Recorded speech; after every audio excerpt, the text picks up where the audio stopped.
মা মা আমি প্যারালাইজ ছেলের সাথে বিয়ে করব না। মনি, ছেলেটা অনেক বড় লোক, যাও যাও। যদি এতই বড় লোক হয় তাহলে দিদির সাথে কেন বিয়ে দিচ্ছ না? কারণ তুই আমার মায়ের সৎ মেয়ে, সেই জন্য তোকে প্যারালাইজ ছেলের সাথে বিয়ে দেওয়া হচ্ছে। Bye bye. প্রিয়া, যদি আমার ছেলে 6 মাসের মধ্যে না ওঠে তাহলে তুমি ডিভোর্স দিয়ে দিতে পারো, ঠিক আছে? যদি বাপের বাড়ি চলে যায় তাহলে আমার সৎ মা আমাকে জ্বালাবে, এর থেকে ভালো এখানেই থেকে যা। যাই হোক না কেন আমি রাজকে ডিভোর্স দেবো না, রাজ আমার হাজবেন্ড। তাহলে আমরা শপিং করতে যাই।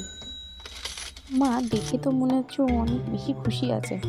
একদম ঠিক বলেছো রাজ, তুমি একদম চিন্তা করো না, তুমি একদিন ঠিক হয়ে যাবে।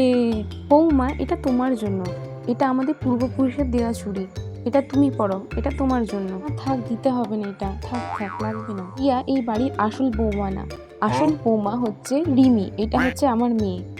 রিয়া আপনার মেয়ে হোক বা না হোক, রিয়া আমার বউ, আর আমি রিয়াকে ভালোবাসি, আর রিয়াই হবে আমার বউ।